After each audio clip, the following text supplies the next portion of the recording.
obviously a unique situation at the end of the game there. I'm guessing, well, none of us have ever seen anything like that, but how challenging is that when there's 15 minutes or whatever it is at the end of a game, just to try to stay focused and try to, get back in a rhythm after all that time off?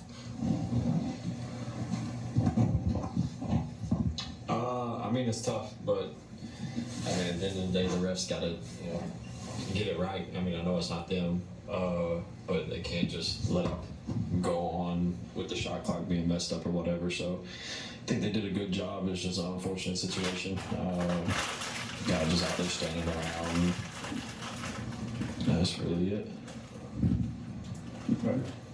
Guys, how did AD look to you when you saw him at halftime? Was the eye, did it completely close, almost like a boxer? What did you see? I haven't seen him. Obviously you guys miss his presence defensively a ton, but the way that you guys were guarding them so aggressively at the three-point line, how much did it hurt you guys not having him kind of back at the rim? And that's typically, like, you're so used to kind of funneling guys his direction. Yeah, anytime you lose AD on the defensive end, offensive end, regardless of what it is, it's tough. But, I thought Jack stepped up and played, a really good game. But like I said, anytime you lose AD on, both ends of the floor, it's tough. But we got to figure out ways to be better and win games when he doesn't play. DLo, you guys came to this week with a game against a team just above you in the standings and a game against a team just below you in the standings. Didn't win either. What does that do to kind of the momentum you guys had been building, and what is it going to take to get back in the right direction? It's going to take everything to scrape out some wins. At this time of the year, they all matter.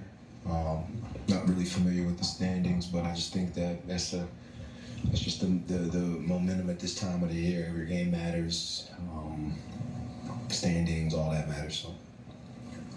For both of you guys, there was a couple minutes left in the second quarter. At that point, you guys were shooting over 60%. It fell off in the third quarter. How much of that was because of AD being out and being part of the flow, or was it something different? I think it has a lot to do with that, We're not accustomed to playing without him. He's played almost every game this year, right? So that's something that is unfamiliar for us. But it's no excuse. Jackson played his ass off. Everybody else that came in, stepped up to the plate. But that's a tough team, well-coached team, so it's not easy. Did it take the, for lack of a better word, wind out of your sails, emotion when they overturned LeBron's three, because it was such an improbable three? It felt like, okay, making a turn.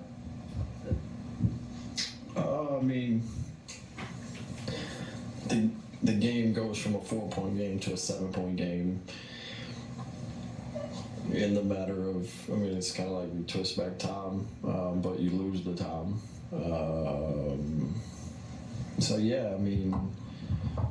I didn't understand the ruling on it or whatever it was, but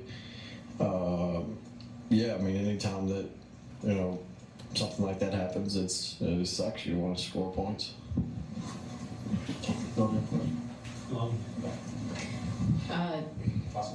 Austin just mentioned it, but it went from 7-point game to a 4-point game. DLo, with all those stoppages late in the game, the first question was kind of about this, but how much did it kind of kill the momentum? Because the crowd was really into it as well at that point, but after all the whistles, it kind of felt like the energy died down. Did you feel that?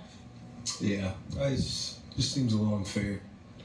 So I'd rather not really go in on that. I don't want to get fined. Thanks, guys.